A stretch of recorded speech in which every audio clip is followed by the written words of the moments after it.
A big hello to my YouTube family. Welcome to Diva Classes. This is Divya Vadwani, your English teacher. Today we'll be studying the third part of one shot revision series जिसमें हम लोग English literature में poetry पढ़ेंगे आज. Okay और इसमें बस तुम लोग को थोड़ी थोड़ी सी शॉर्ट सी ट्रिक्स ही मैं समझा सकती हूँ जिसमें you can only study poetry and just get your exam over. इससे ज्यादा तो I can't tell you anything since I personally don't like the poetry section, but हाँ वो तुम लोग के हिस्सा है पढ़ने का तो तुम लोग को पढ़ना ही है. देखो whatever poetries we will use, तो वो 5 पोएट्रीज कौन सी हैं आपकी. तो this is dolphins, Dover beach, birches, darkling thrush and John Brown. Okay तो ये 5 स्टोरीज सॉरी पोएम्स हैं आपकी जो आपको पढ़नी है. तो इसमें से ये सारी पीडीएफ जो है हमने आपको ऑलरेडी टेलीग्राम पर सेंड कर दिए हैं जब हमने ये वीडियोस बनाए थे of explanation. You can study that. इतना सफिशिएंट उसमें ऑलरेडी होता ही है कि आपको समरी की एक्स्ट्रा जरूरत नहीं पड़ती है. But if still you want the summaries of these तो आई विल शेयर यू, क्योंकि अभी टाइम बहुत कम है कि I will make a nice big 100 pages वाला PDF and then send it to you.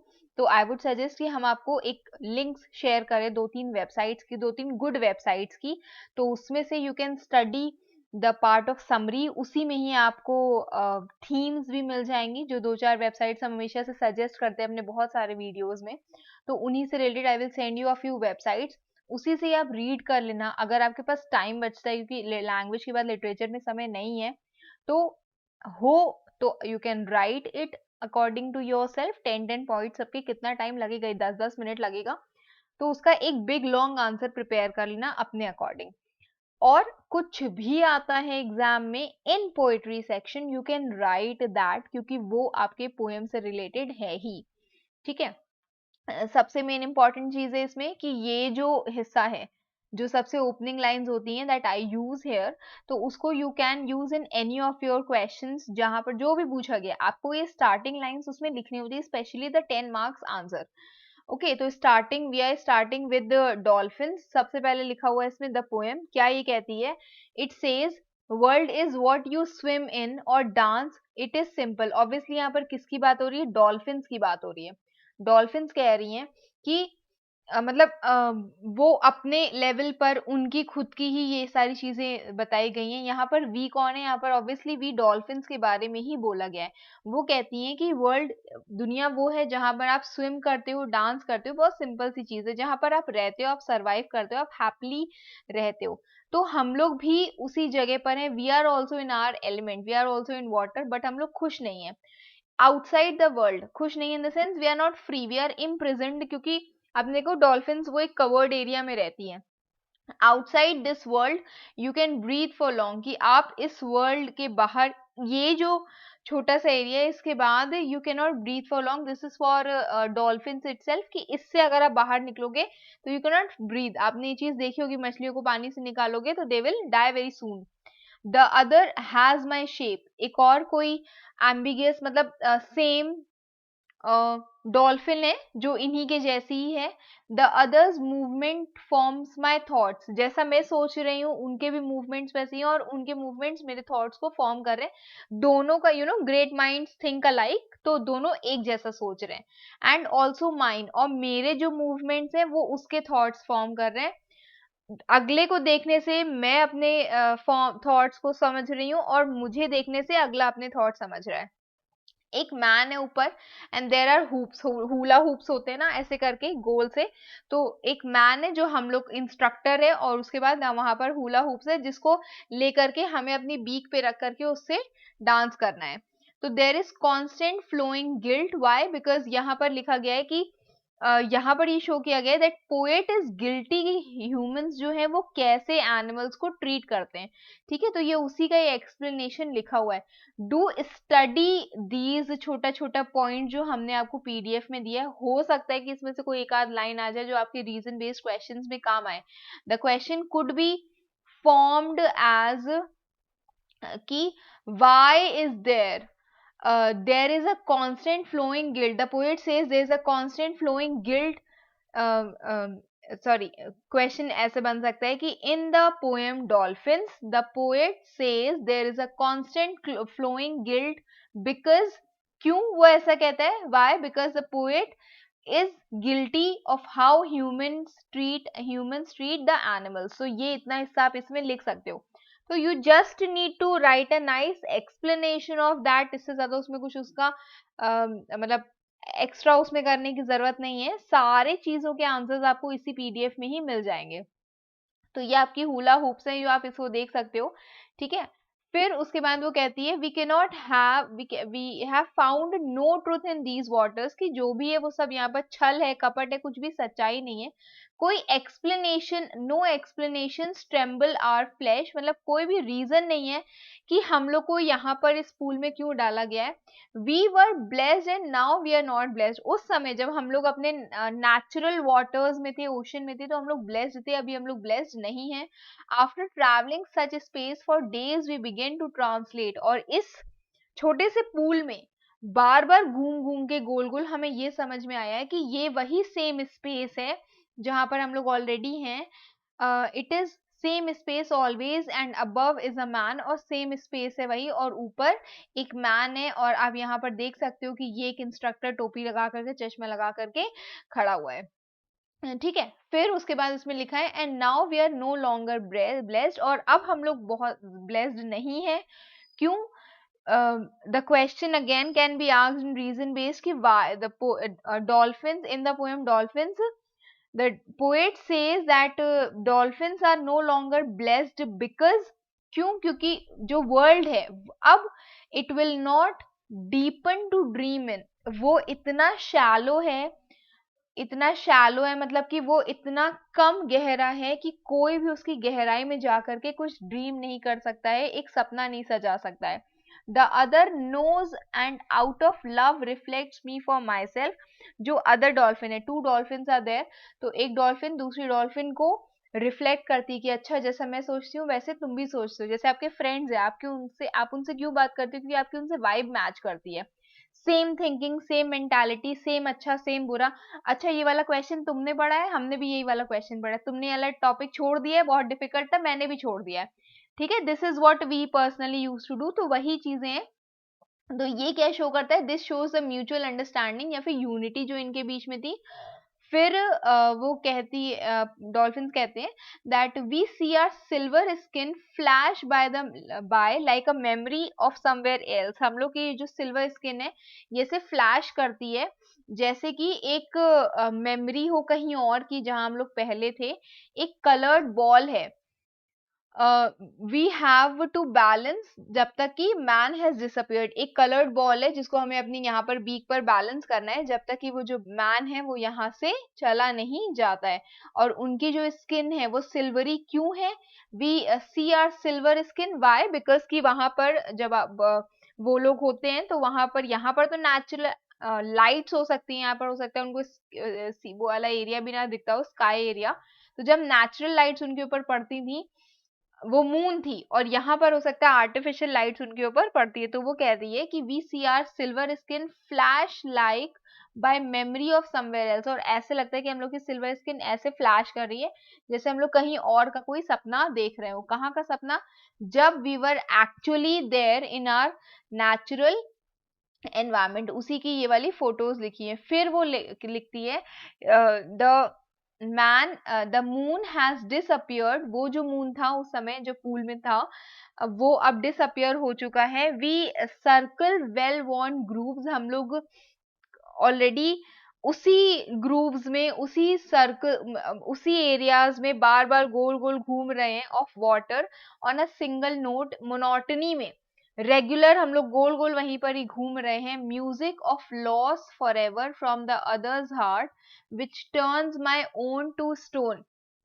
और इन द सेंस कि म्यूजिक ऑफ लॉस, ये उनकी कंडीशन दिखा रहा है कि जो पर्सन है वो कितने हार्टलेस हैं, जिसके कारण दूसरी जो डॉल्फिन है उसके दर्द के कारण what is happening, it is making my own heart has turned into a stone. There is a plastic toy, there is no hope. Okay now अब उनके पास कुछ प्लास्टिक टॉयज हैं, वहां पर कोई भी होप नहीं है. We sink to the limits of this pool until the whistle blows. हम लोग इस पूल के सबसे नीचे तक चले जाते हैं, तब तक कि विसल, कोई सीटी नहीं बजा करके हम लोग को दोबारा बुलाता है. There is a man and our mind knows that we will die here. और यहाँ पर ये क्या शो हो रहा है?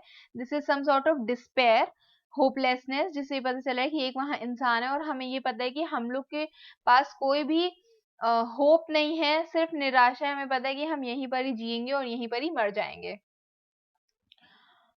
ओके उसके बाद ये इसी की डॉल्फिन्स में ये कुछ थीम्स दी हुई थी: कन्फाइनमेंट, एक्सप्लॉयटेशन एंड डिस्पेयर, और इसके बाद ह्यूमैनिटी वर्सेस नेचर. ठीक, तो ये दोनों यू कैन स्टडी डायरेक्टली, आपसे क्वेश्चन पूछा जा सकता है थीम से related. Moving towards the next nicest poem of ISC Dover beach. इसको मैंने 2 बार पढ़ाया है और बस, इससे ज्यादा तो होता नहीं मुझसे. देखो अब इसमें 3 हिस्से हैं इसके. ठीक है, सबसे पहला हिस्सा जो आपसे बोलता है उसकी सेटिंग के बारे में. अगेन द सेम थिंग कि ये जो स्टार्टिंग की लाइंस है आप उसको लर्न कर सकते हो. कहीं पर भी अगर आपके क्वेश्चन पूछा जाता है तो इसको एज आप अपनी ओपनिंग लाइंस मेंशन कर सकते हो. This is nice. बाकी तो I will send you summaries और लिंक भेज देंगे हम उसकी टेलीग्राम पर, आप उससे भी पढ़ सकते हो. The sea's calm tonight. Now we will move towards the part of the explanation, जिसमें इसके 3 पैराग्राफ्स हैं. ठीक है, तो फर्स्ट जो थर्ड पैराग्राफ है, third paragraph is of sea of faith. Last one जिसमें वो उससे कहता है, पोएट उससे कहता है कि let us be true to each other, loyalty और इन सब के लिए वो रिक्वेस्ट करता है. सेकेंड वाला जहां पर हम लोग ने सोफिक्लीस के बारे में पढ़ा था. ठीक है, एंड फर्स्ट वाला जो है वो उसकी एंटायर सेटिंग बताई गई है. इसमें फोटोज एंड ऑल दुनिया भर की चीजें लेकर के हमने इसको समझाया पढ़ाया था तुम लोगों को. यहीं पर इसकी फोटोज भी बनी हुई है. तो this I have already explained you. इसमें भी कुछ इसकी पोएटिक डिवाइसेस हैं, मेटाफर है, सिमली है. ठीक है, these are thing. Then here also theme is there. ये वो सारी चीजें जो तुम लोग को इसमें हैं, आप इससे पढ़ सकते हो. इसका I have given you some important questions also. तो ये चीजें मैंने ऑलरेडी करवाई हैं, आप लोग को सिर्फ उसको जा करके वहां तक पढ़ना है, पहुंचना है. बाकी I will give you summaries. बहुत ज्यादा लिमिटेड होकर के इंपॉर्टेंट क्वेश्चंस मत करो. ठीक है, मतलब स्टूडेंट्स मुझसे पूछते हैं एज इफ मैं I myself make paper. I don't make papers, I am not the part of the council, I just teach you all. तो जितना यू नो आप पढ़ सकते हो, just go with that. No 5-6 questions can decide what marks you will get. सब पढ़ो ना, summary आती है उसको पढ़ो. देखो पोइट्री, पोएम में I am telling you summary is okay, बाकी जगह पर it is not okay, but poem just because कि वो खुद ही अजीब सी होती है. समरी पढ़ लो, वही समरी के साथ सुंदर सुंदर से कोट्स लिख दो. इसके तो कोट्स फिर भी बहुत आसान होता है. The tide is full, the sea is calm tonight, ये सब आसान आसान सी चीजें, आप उसको लर्न कर सकते हो. तो इतना कर लो, दिस इज सफिशिएंट. एक सुंदर सा यहाँ पर समन आस्क्ड मी कि एक मैम एक 5-10 मार्क्स का ब्यूटीफुल क्वेश्चन हमें कैसे लिखना है. तो पोइट्री का ही हिस्सा समझ लो. हम आपको 5 मार्क्स में जो पूछा है वो लिखो. It can be of 1 page. ठीक है, जैसे आपने 8 मार्क्स का आपकी प्रेसी राइटिंग होती है, तो उसके अकॉर्डिंग ही समझो कि हम क्या कर सकते हैं. हम इसमें 100 वर्ड्स का वो भी होता है ना, तो 1 page is around for 5 marks. 1 page या 1 थोड़ा सा ज्यादा भी जाएगा इसमें. And 1.5 to 2 pages. 2 pages is for which one? The second one, that is a 10 marks question. ये लिखो. ठीक है, उसके बाद whatever is asked in, especially in poetry, उस point उसके explanation को with the part जिसमें आपको ये लिखना हुआ है. कंक्लूडिंग लाइंस लिखो, नहीं लिखो से मतलब नहीं होता है कि in conclusion I would like to say that ऐसे नहीं लिख रहे हो. तो these are the only things. और इसके अलावा जो भी इंपॉर्टेंट क्वेश्चंस हैं डोवर बीच के, स्पेशली प्रीवियस ईयर का एक क्वेश्चन था वो रिपीट हुआ है कई बार, तो उसको ये सारी चीजें पढ़ो. You have everything given in the channel, भर भर के चीजें इसमें पड़ी हुई हैं, तो वो सारी चीजें पढ़ो. It will help you. ठीक है, अब we will start with the poem. सबसे पहले वो कहते हैं the sea is calm tonight, the tide is full, the moon lies fair upon the straits. यहाँ पर बोला गया कि एक एरिया है जहां पर सी शांत है, द टाइड इज फुल, वो फुल स्विंग में है, मतलब इट्स नॉट लाइक कि वो एकदम ही उबड़ रहा है या उछल रहा है। Moon lies fair upon the straight, जो स्ट्रेट है वहां पर the moon is lying fair, सब जगह उसकी रोशनी जा रही है। On the French the light gleams and is gone, जो फ्रेंच साइड एरिया है वहां पर लाइट इज ग्लीमिंग और अब वो वहां से जा चुकी है। रुको इसकी फोटो तुम लोग को हम दिखाई देते हैं। ठीक है, दिस एरिया आप देख सकते हो, यहाँ पर लाइट ग्लीम कर रही थी, अब यहाँ से ये जा चुकी है। ओके, ये जो है ये क्लिफ वाला एरिया होता है, तो ये जो ये पूरा हिस्सा दिया हुआ ये, this is the cliff area. Then ये एक स्ट्रेट है, स्ट्रेट ऑफ डोवर, आप जहां पर इसको बोल रहे हो।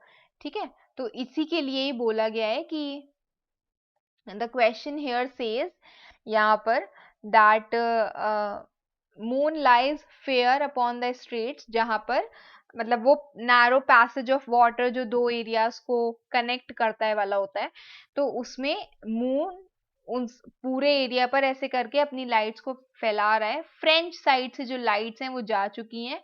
Cliffs of England stand glimmering and vast, और जो क्लिफ है, क्लिफ जो समुद्र का यहाँ पर देखोगे टेबल प्लेटफॉर्म में एकदम यहाँ पे पहाड़ जैसा होता है, तो वो कैसी है, it is standing glimmering, shine कर रही हैं बहुत ही वास्ट एरिया तक। क्यों? क्योंकि उसके ऊपर मून की लाइट पड़ रही है और वहां पर एक ट्रैंक्विल शांत सा बे भी है। ठीक है, फिर come to the window sweet is the air, यहाँ पर पोएट एक्चुअल में अपनी बिलवेड के साथ है, तो वो उसको ही बोल रहा है, रिक्वेस्ट कर रहा है कि दूर वहां डोवर बीच दिख रहा है, तो I am requesting you to come to the window and देखो कि वहां की जो एयर है कितनी स्वीट है। Only from the long line of spray where the sea meets the moon blanched land, listen you hear the grating roar. तो वो उससे कह रहा है कि only from the long line of spray, that लंबा सा लाइन ऑफ वाटर जहां पर जो सी है that meets the moon blanch land, sea ये वाली सी, ठीक, और ये यहाँ पर जो लैंड एरिया जब उससे मीट कर रही है, तो वहां पर मतलब वो कौन सी लैंड है जहां पर बहुत सारी मून की रोशनी पड़ी, उसके कारण वो एकदम सफेद लैंड दिख रही है। Listen you hear the grating roar of pebbles, वहां पर कोने कोने में पत्थर पड़े हैं, जब वेव्स उनके ऊपर आती हैं फिर वो वापस जाती है, तो उससे क्या होता है, बहुत तेज आवाज होती है। ग्रेटिंग रोर ऑफ पेबल्स, जो कि वेव्स जो हैं वो वापस ड्रॉ बैक करती हैं, फिर फ्लिंग करती हैं, मतलब वापस ले जाती हैं फिर वापस फेंक देती हैं, ले जाती हैं, then they throw back it again and at their return, और फिर वापस आकर वो उसको ले आती हैं वापस उन्हीं पत्थर को। यहाँ पर पत्थर रखे थे लैंड पे, वेव्स उनको ले करके गई और वापस ला दिया, तो उससे जो आवाज होती है अप द हाई स्ट्रैंड, उसी सैंडी शोर पे वो वापस लाके उसको फेंक देती हैं। Begin and cease then again begin with tremulous cadence slow, with trembling music के साथ। आप पानी की कभी भी आवाज सुनोगे तो बहुत ही मतलब सॉफ्ट म्यूजिक जैसी लगती है। And it bring the eternal note of sadness in, और वो क्या लेकर के आती है, वो एक इटर्नल नोट ऑफ सैडनेस लेकर आती है। ये एक इंपॉर्टेंट कोट है, इसको पढ़ लेना। ठीक है, लर्न कर लेना इवन, तो ये एक इटर्नल नोट ऑफ सैडनेस लेकर के आती है। उसके बाद इसमें बोला गया है कि सोफिक्लीस, सोफिक्लीस कौन थे, ये एक एंशियंट ग्रीक प्ले राइट थे, एक ट्रेजिडियन थे जो ट्रेजिडीज के बारे में लिखते थे।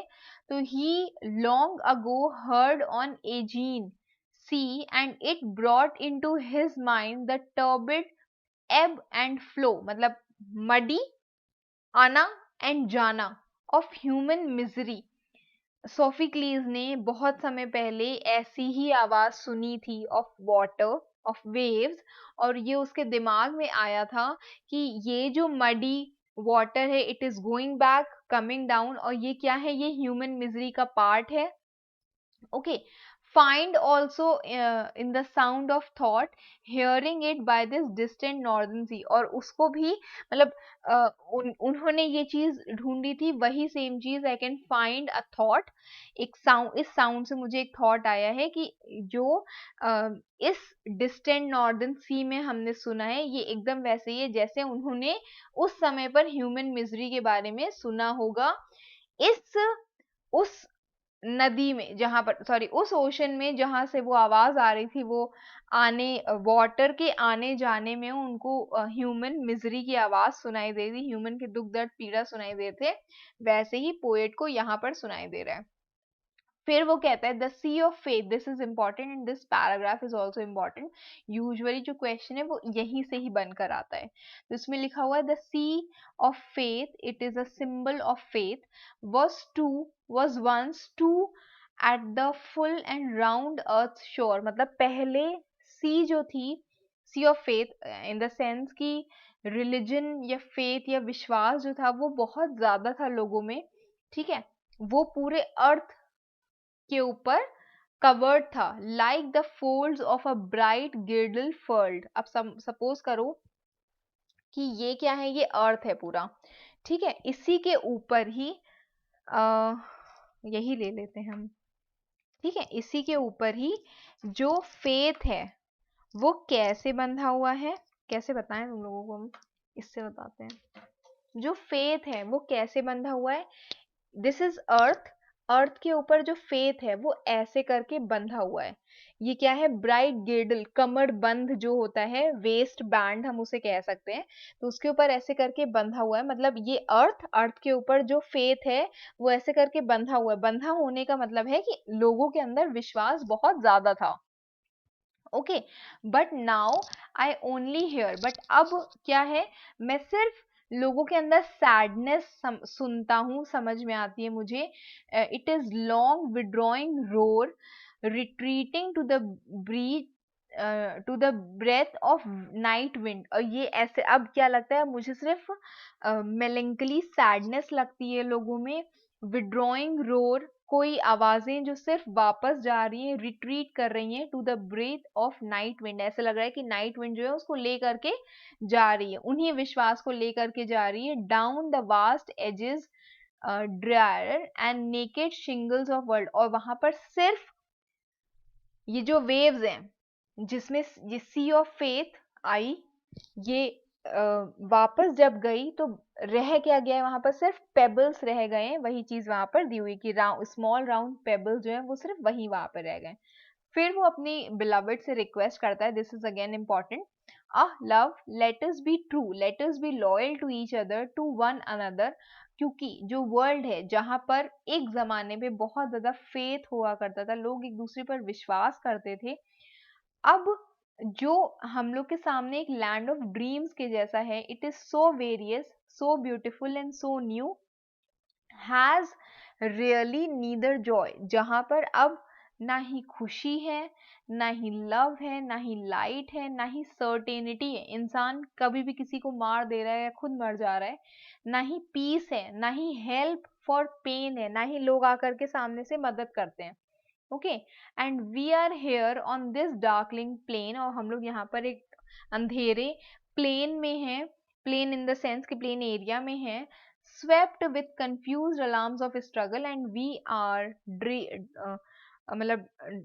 ड्रिफ्ट, हम लोग यहाँ पर आ गए, यहाँ पर with confused alarms of struggle, हम लोग कुछ समझ नहीं आ रहा, we are just living, barely surviving and struggling, and flight while ignorant armies clash by night, and we are only struggling, और ऐसे जैसे कि हम लोग we don't know each other, and ignorant armies clash by night, रात के अंधेरे में हम लोग एक दूसरे से लड़ रहे हैं, हमें ये नहीं पता इवन कि वेदर जिससे हम फाइट कर रहे हैं वो मेरा फ्रेंड है या मेरा एनिमी है, ओके। तो this was the poem Dover beach. इसके बाद इसके कुछ इमेजेस दी हुई थी, उसके बाद नीचे इसके फिगर्स ऑफ स्पीच, और इसका जो ये सोफिक्लीज है ये पढ़ लेना, ठीक है, ये सब दी हुई हैं। तो ये जितनी भी चीजें इसमें दी हुई हैं प्लीज इसको बड़ी अच्छे से पढ़ लेना, जो नहीं समझ में आता है। एलिजी इसमें दिया हुआ है कि इसको डोवर बीच को क्यों कहते हैं, ठीक है। थीम इसमें एक दो दी हुई हैं, तो ये सारी चीजें you are suppose to study. And then moving towards the next poem, dolphins we have already done. Then birches. Okay, अब बर्चेज में भी again I will tell you the same thing कि the best thing that you can do in birches is कि भाई poem लो, उसकी summary पढ़ो, क्योंकि you can study summary in this poetry. वैसे हम स्टोरीज में नहीं प्रेफर करते हैं कि स्टोरीज में तो you are suppose to study the whole text book, but इसमें आप इसको पढ़ सकते हो। और again opening lines, nice lines are given, आपको अगर ये बड़ी लगती है अपने अकॉर्डिंग उसको शॉर्टन कर सकते हो, ठीक है। तो ये जो पोएम है, यहाँ पर पोएट बचपन के बारे में अपने याद करता है कि उस समय पर बर्चेस थे, मैं उस पर झूला झूलता था, स्विंग करता था, और अभी उस चीज़ों में इतना हैप्पीनेस नहीं, मजा आता है मुझे, इतना स्ट्रेस मुझे फील होता है। तो पोएम यहाँ पर वो कहता, पोएट यहाँ पर कहता है कि जब मैं बर्चेस को देखता था, when I see birches bend to the left and right across the lines of straighter darker trees, जो डार्क ट्रीज है उनके बीच में हम बर्चेस को देखते थे, वो ऐसे करके पड़े रहते थे। आई थिंक लाइक कि ऐसा लगता है कोई बॉय है जो उसको स्विंग करके उसको उसने क्या कर दिया, बिल्कुल बेंड कर दिया है। ये सारी चीजें हमने आपको ऑलरेडी वीडियोस में पढ़ा चुके हैं, तो आप उनको और अच्छे से वहां पर पढ़ सकते हो। पर swinging doesn't bend them down to stay as nice storms do। एक क्वेश्चन बन सकता है इससे, एमसीक्यू इवन बन सकता है कि किस चीज से ज्यादा फर्क पड़ता है स्विंगिंग। तो वो कहता है, पोएट कहता है कि स्विंगिंग से इतना वो बेंड नहीं होता है जितना आइस स्टॉर्म से वो बेंड हो जाता है। कौन? बर्चेस जो ट्री होते हैं वो। Often you must see them loaded with, और आप अक्सर उसको देखोगे कि वो आइस से लोडेड है सनी विंटर मॉर्निंग में। आफ्टर रेन, रेन के बाद अगर सनी विंटर मॉर्निंग है तो उस टाइम पर आइस से वो बहुत ज्यादा लोडेड होते हैं। They click upon themselves as breeze rises, तो यहाँ पर लिखा हुआ है कि ये जो है they make clicking sounds as ice covered parts of the tree collide, कि जैसे ही ice covered part of the tree है, अगर उसमें थोड़ी सी आइस गिरती है तो ऐसे लगता है कि बहुत क्लिकिंग साउंड उसमें से आ रहा है। turned many colored of the stir cracks and creases their enamel, और उसके बाद पोएटिक डिवाइस यहाँ पर यूज हुई है, poetic way of describing little clacks, उसमें लिखा हुआ है कि ये इसके कारण क्या होता है, जो उनका ऊपर से जो ग्लासी लेयर होती है वो स्टिर करती, क्रैक करती है, वो टूट जाती है। आइस की एक लेयर उनके ऊपर बिछी हुई है जो टूटने लगती है, क्रैक होने लगती है। ओके फिर लिखा हुआ है सून, जो सन की वार्मथ है, उन ये जितने भी क्रिस्टल शेल्स होते हैं उसके ऊपर, उसको क्या कर देती है, वो शैटर कर देती है, और ऐसे लगता है कि avalanches on the snow crust, और ऐसे लगता है कि वहां जहाँ स्नो है उसके ऊपर एवलांचेस आ गए। एवलांचेस बहुत सारा जब बर्फ कहीं से जोर से आकर के गिर रही होती है तो ऐसे लगता है। फिर such heaps of broken glass to sweep away you would think the inner dome of heaven had fallen, तो यहाँ पर ये इसी के लिए ही बोला गया है। It means that when he probably also means कि एक फैक्चुअल वर्ल्ड है has crashed into his imaginary representation of the inner dome of celestial sphere. वहां जहां हम लोग इमेजिनेशन रख रहे होते थे, वहां पर जो फैक्चुअल वर्ल्ड है, जो हम लोग की असल दुनिया है, वो क्रैश हो गई है और इमेजिनरी वर्ल्ड के साथ वो मिंगल हो गई है। वो सिर्फ यहाँ पर ये कहना चाह रहे हैं कि एक इंटरनल कॉन्फ्लिक्ट है रियलिज्म में, makes him shed his daydreams and reflections. ठीक है, तो वो यहाँ पर कहा गया है कि जो उसके इनर ड्रीम्स हैं वो क्रैश हो रहे हैं क्योंकि रियलिज्म उसके ऊपर हावी हो रही है।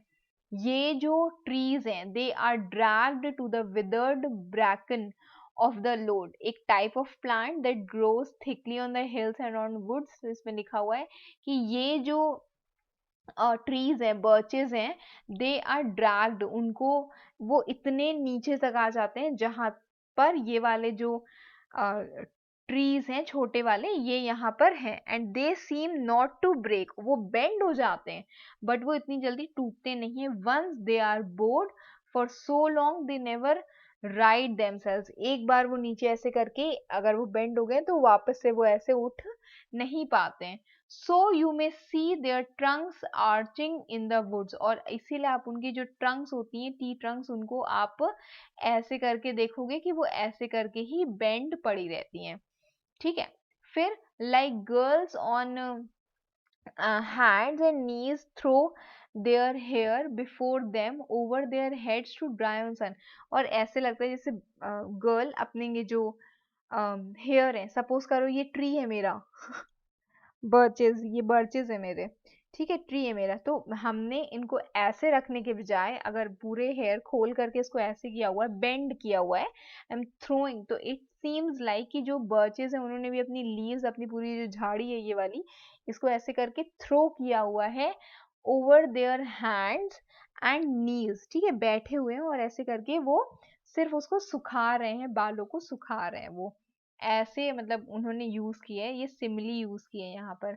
But I was going to say when truth broke into with all her matter of fact about the ice storm, I should prefer to have some boy bend down them down as he went out to fetch the cows। तो इसमें वो कह रहा है but जितना भी truth has been personified here, कि हम यहाँ पर सिर्फ इतना कहते हैं, पोएट ये कहना चाह रहा है कि एक एक्चुअल में जो हुआ होगा वो यही हुआ होगा कि हम, I would love, no doubt ice storm ने इसको बेंड किया, बट फिर भी मैं ये कहना चाहूंगा कि एक कोई बॉय है जो अपने बारे में, मतलब अपनी चाइल्डहुड के बारे में बता रहा है कि एक कोई बॉय है जो वहां गया होगा और जब वो अपनी काउस को फेच करने, उनको पकड़ने के लिए, उनको लेने के लिए गया होगा, तो उसी ने ही इन बर्चेस को बेंड कर दिया है।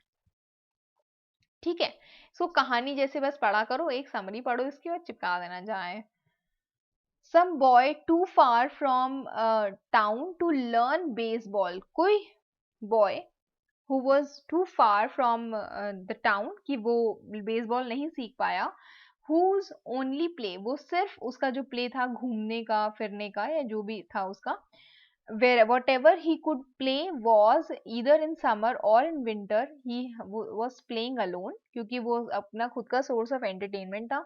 वन बाय वन, तो उसने क्या किया, he subdued his father's trees, जैसे यूजुअली क्या होता है कि whenever we go to a guest's house, छोटे होते थे जब, तब की बात बता रहे हैं, आप लोगों को भी पता होगा, आप कोई भी एक स्टिक, कोई एक टॉय, कोई दो चार चम्मच और समथिंग लेकर के आप उसी से खेलने लगते थे। ठीक है, वही चीज यहाँ पे बोली गई कि जस्ट बिकॉज कि he was too far from his town, कि वो बेसबॉल नहीं खेल सकता था, तो उस समय उसको सिर्फ एक ही खिलौना वहां पर मिला, that was his father's property birches, और उसने एक एक करके सारे ट्रीज को सबड्यू कर दिया, बेंड कर दिया, by riding them down over and over again until he took the stiffness out of them, और तब तक वो उनके ऊपर झूला जब तक उन्होंने ये जो स्ट्रेट बर्चेस थे उनको उठा करके बेंड ना कर दिया हो, तब तक लेकर के। ठीक है, तो ये बर्चेस हो गए। फिर बाय राइडिंग देम डाउन, फिर but no not one of, but not one but hung limp, not one was left for him to conquer, और सब के सब कैसे हो गए थे, इट वॉज लाइक समवन, कोई एक पर्सन जो थोड़ा सा ऐसे करके बेंड हो, ऐसे करके हो गए थे वो सारे बर्चेस, और कोई भी ऐसा नहीं बचा था ट्री जो उसने कॉन्कर नहीं किया हो। Then next line in this says that he learned all there was to learn about not launching out too soon and so not carrying the tree away clear to the ground. So very quickly he learned to swing, not launching out too soon, not leaving or not jumping out too soon, वो उस पे झूलता रहता था ऐसे करके, so not carrying the tree away clear to the ground, और वो directly ground पर पहुंचता भी नहीं था। he always kept his pose balancing, वो सिर्फ अपना जो balance है उसे बना कर रखता था top branches पे, carefully climbing with the same pains, वो उतने ही नाइसली उसमें क्राइम करता था जैसे you use to fill the cup to the brim, जैसे हम लोग अगर कोई कप हम लोग को फिल करना है तो उसको हम लोग जब फिल करते हैं एकदम लास्ट तक, हमें उसे गिराना नहीं है, तो हम लोग बहुत ही फूक फूक करके उसको फिल करते हैं। तो वैसे ही वो भी करता था। Then he flung outward feet first, और उसके बाद वो फिर बाहर खुद की तरफ जब उतरना होता था उसको, तो कैसे उतरेगा, पूरे बर्चेस से नहीं उतरता था, वो फीट फर्स्ट रखता था। Then with a swish kicking away down through the air to the ground, और फिर वो कूद जाता था एयर से ग्राउंड पे। सो was I once myself a swinger of birches। अब पोएट खुद के लिए कह रहा है कि वो एक समय पर खुद भी एक स्विंगर था बर्चेस का। So I dream of going back to be, और वहीं पर ही मैं वापस जाना चाहता हूँ। कहाँ? What he wants to be, he wants again to be a swinger। It's when I am weary of considerations। जो प्रॉब्लम्स मुझे बड़े होकर के लाइफ में दिखती हैं, उन सब चीज़ों जब मैं बहुत टायर्ड हो जाता हूँ, तो मैं वापस उसी ख्यालों में चला जाता हूँ। And life is too much like a pathless would. Life एक पाथलेस वुड के जैसी, आप बस चले जा रहे हो, जिए जा रहे हो, पैसे कमाए जा रहे हो। Where you have to go, what you have to do, you don't know that. ठीक है।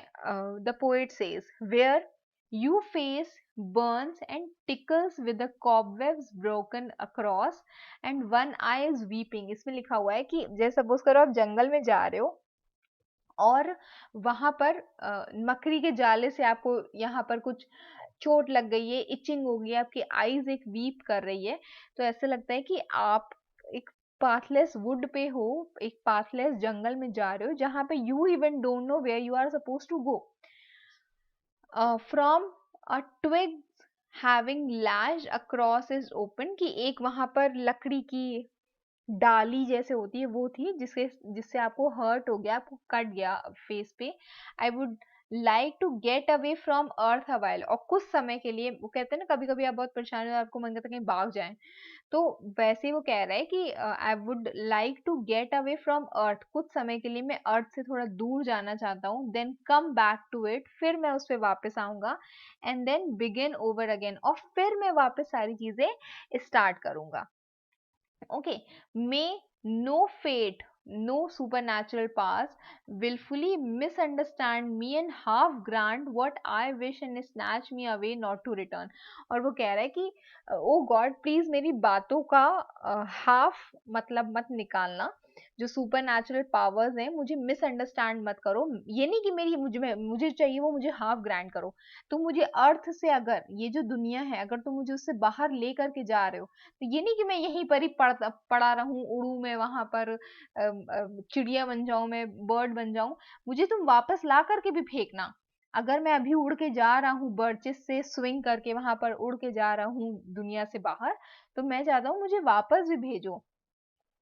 Okay, earth the right place to love. वो कहते हैं कि अब क्वेश्चन बन सकता है इससे कि क्यों वो वापस आना चाहता है, because he says that it is the right place for love.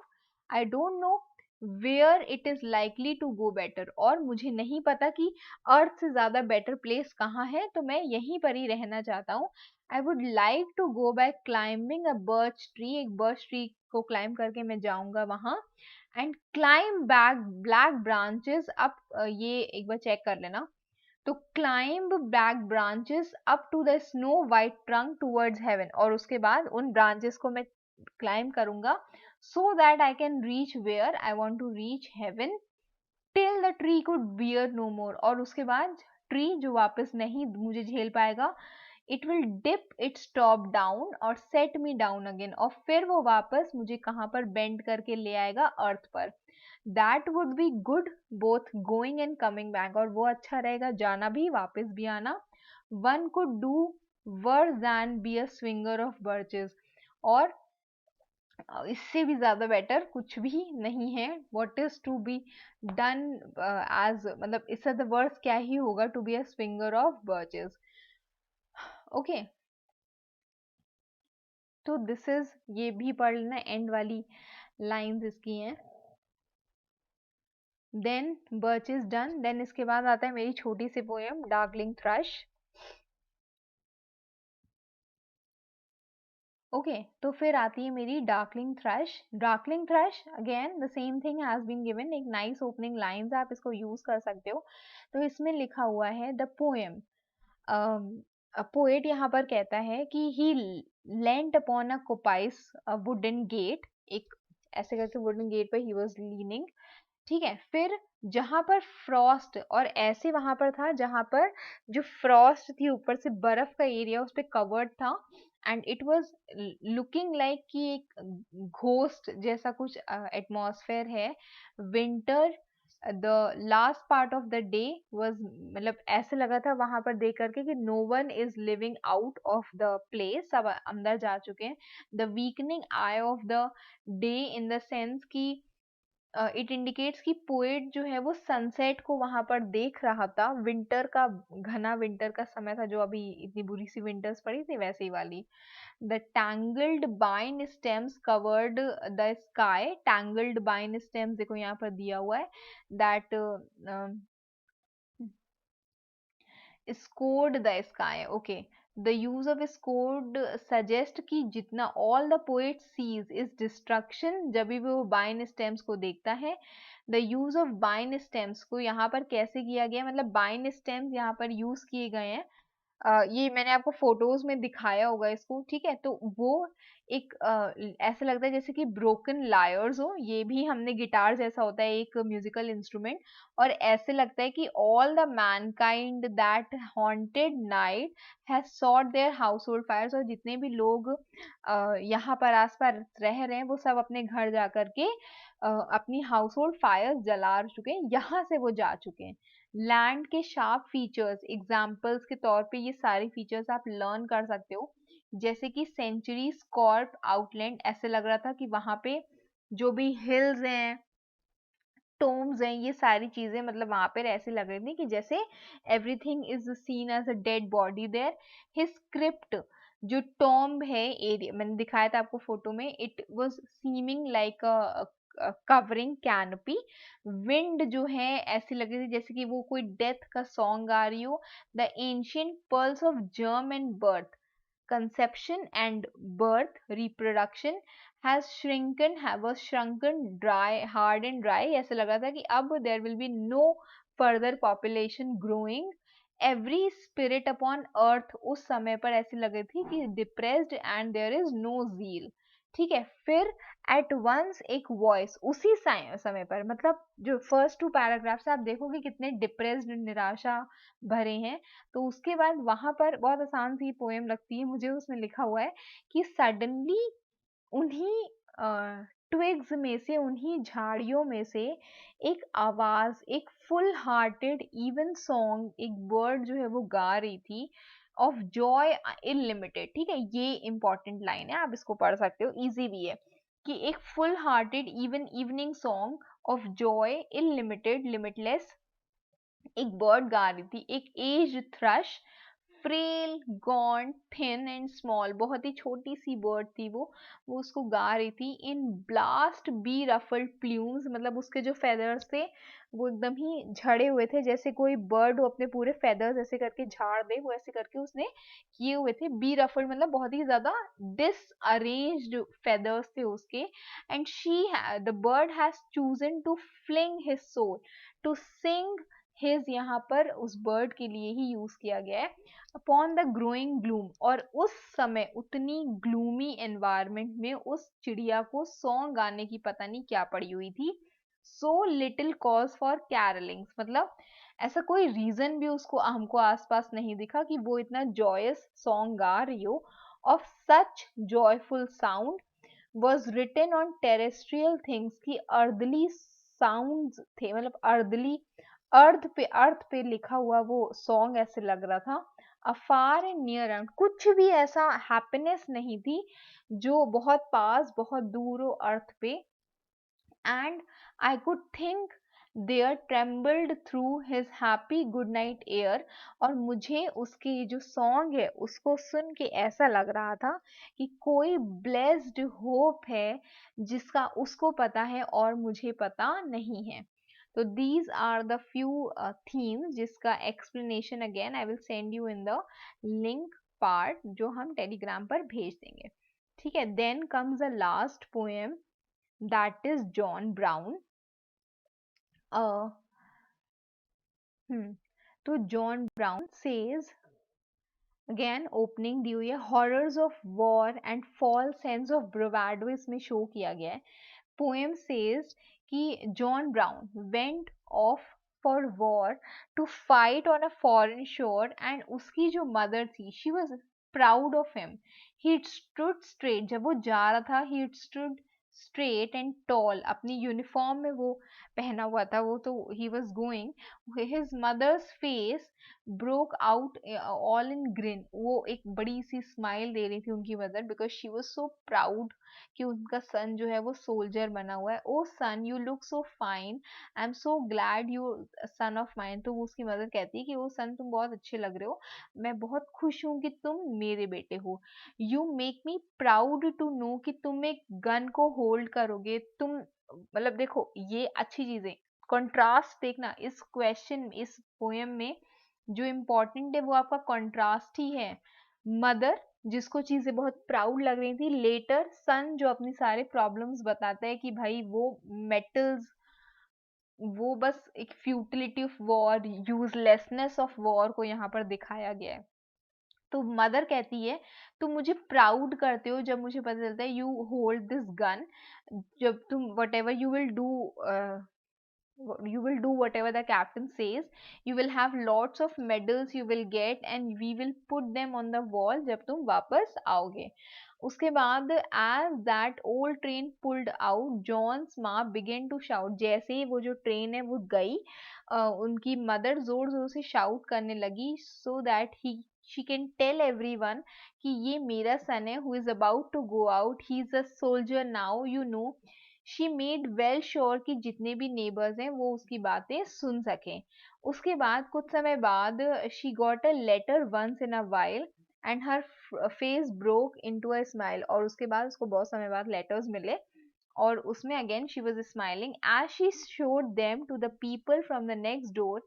She bragged about her son. अपने सन, जब भी वो लेटर्स अपने आसपास वाले लोगों को दिखाती थी तो अपने सन के बारे में वो ब्रैग करती थी, बड़ी बड़ी बातें बताती थी बढ़ा चढ़ा करके, वे अपनी उसकी यूनिफॉर्म, उसकी गन्स के बारे में. And these things called a good old fashioned war. और ये इम्पॉर्टेंट कोट है. तो इसमें एक good old fashioned war show की गई है जो उसकी मदर की नजरों में, उसकी मदर को लगता था कि हमेशा उसका बेटा जो है ऐसे ही सही सलामत स्ट्रॉन्ग में आएगा. अब लेकिन what is actually a good old fashioned war? Suddenly the letters ceased to come. बहुत लंबे समय तक they ceased to come. About 10 months, 10 months तक कोई भी लेटर नहीं आया. फिर फाइनली एक लेटर आया, go down and meet the train, your son's coming home from the war. तुम्हारे जो सन है वो वॉर से वापस आ रहे. शी वी स्माइल्ड, वो वापस नीचे आई. She looked everywhere around, but अपने सोल्जर सन को वो नहीं देख पा रही थी. But as all the people passed, उसने अपने सन को देखा at last. When she could hardly believe her eyes, जहाँ पर वो अपनी आईज को विश्वास भी नहीं कर सकती थी. ओ दिस इज हर सन. ओ वो किसका, कैसा था उसका face. Now shows the appearance, ये ही शो करता है कि how bad, how useless are wars. जिसके रियलिटी जो कंट्रास्ट आप दिखाओगे, वो कंट्रास्ट जो स्टार्टिंग के पैराग्राफ से जिसमें उसकी मदर बहुत प्राउड फील करती है, और ये वाला part that is very important. Oh उसका फेस कैसा था? It was all shot up, गोलियां चली थी उसके फेस पे. यू कैन इमेजिन कि वो कैसे ही दिख रहा होगा. उसका हैंड वॉज ब्लोन ऑफ, उसका हैंड नहीं था, इट वॉज ब्लोन ऑफ, हट चुका था वो. He wore a metal brace around his waist. एक मेटल का पूरा उसके पोस्चर को स्ट्रेट रखने के लिए पूरा उसको एक किट जैसा कुछ होता है वो पहनाया गया था. ही विस्पर्ड काइंड ऑफ स्लो, बहुत धीमे से वो बोल रहा था. एक voice that she did not know while she couldn't even recognize his face. एक ऐसी आवाज जो वो सुन भी नहीं पा रही थी क्योंकि वो उसका फेस ही नहीं समझ पा रही थी. Oh lord, not even recognise his face. हे भगवान, मतलब वो इतनी बुरी हालत में था कि उसका फेस भी पहचानने में नहीं आ रहा था. Oh, tell me, my darling son, pray tell me what they have done, how it is to you came this way. और मेरे प्यारे बेटे मुझे बताओ कि ऐसा क्या हुआ है कि वो ऐसे पास में आए हैं तुम लोगों के, या फिर तुम इस हालत में आए हो. He tried his best to talk, पर उसका जो माउथ है वो हार्डली मूव कर, मतलब वो बोल भी नहीं पा रहा था। और उसकी जो मदर थी, she turn her face away, और उसकी मदर ये सब चीजें देख भी नहीं पा रही थी। तो उसने बोला, सोल्जर ने, डू यू रिमेम्बर माँ when I went off to war? आपको लगा कि ये सबसे बेटर बेस्ट थिंग है जो मैं कर सकता हूँ। I was on the battle ground, मैं बैटल ग्राउंड में था। आप घर पे थे, यू वर एक्टिंग, आपको प्राउड फील हो रहा था कि, लेकिन आप वहां मेरे शूज में या मेरी जगह पर नहीं थे। Oh and I thought I was there, God what I am doing here. और मुझे, जब मैं वहां थी तो मुझे ये लगा था कि मैं वहां पर क्या ही कर रही हूँ। I am trying to kill somebody और डाई ट्राइंग, या तो मैं किसी को मार दे रहा हूँ या तो खुद मर जा रहा हूँ उस कोशिश में कि मैं अपने एनिमीज को मार दूं। But the thing that scared me the most, but इससे ज्यादा सबसे ज्यादा डराने वाली चीज वहां पर क्या थी? when my enemies came close to me, when my enemies came this close to me, and I saw his face looked just like mine, मेरे उसके फेस में कोई भी फर्क नहीं। I am also a human being, the person, other person is also a human being, but I am just trying to kill that person because I have been commanded to kill that person. Oh Lord, just like mine. Or literally, what does it show? That there is no use of war. आप कभी भी किसी के face से नहीं पहचान सकते हो, या the other person is like me, he's also a human being. God has made me, God has made that person also. And I couldn't help but think through the thunder rolling and sting. ये उस समय मैं समझ रहा था कि what actually is happening there, that I was just a puppet in the play. War is being compared to a puppet show. लोग वहां लड़ रहे हैं, लेकिन एक्चुअल में वहां पर कौन उनको फाइट करवा रहा है? Through a roar and smoke, this string is finally broke, and a cannonball blew my eyes away. ये जो string of thought था, मैं क्यों कर रहा हूँ, क्या कर रहा हूँ, ये सडनली टूटा, एंड एक कैनन बॉल आकर के मेरे आईज में लगी, and it blew off my face. As he turned to walk away, his माँ वॉज स्टिल इन शॉक। अब जैसे ही वो मुड़ा, उसकी मदर अभी भी शॉक में थी, at seeing the metal brace that held him stand.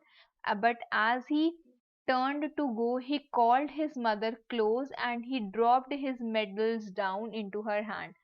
और लास्ट में उसने अपने जितने भी मेडल्स थे, क्योंकि उसकी मदर बहुत प्राउडली वेट कर रही थी उन मेडल्स का, तो वो सारे मेडल्स उन्होंने अपने मदर के हैंड में पकड़ा दिए। ओके, तो this is how war has been shown है। इसकी ये छोटी सी थीम यहाँ पर दी हुई है, and this is important that she sees no glory, no bravery, only devastation here. Okay, तो दिस इज ऑल, आपकी ये सारी पोएम्स हो गई हैं। I hope you all have understood this much. Now tomorrow we will be doing the last revision. मैंने मतलब बहुत सारी चीज़ें इन language I have done. So tomorrow I will give you a final shot of revision, और whatever questions you have, तो वो सारी चीजें हम उसी में लेंगे। whatever YouTube पे you mention the on the in the comments ना, in sort of queries, तो वो सारी चीजें I will ask you in that. I will tell you the answer in that particular video only. So keep preparing. Best wishes for your exam. Do well. Thank you.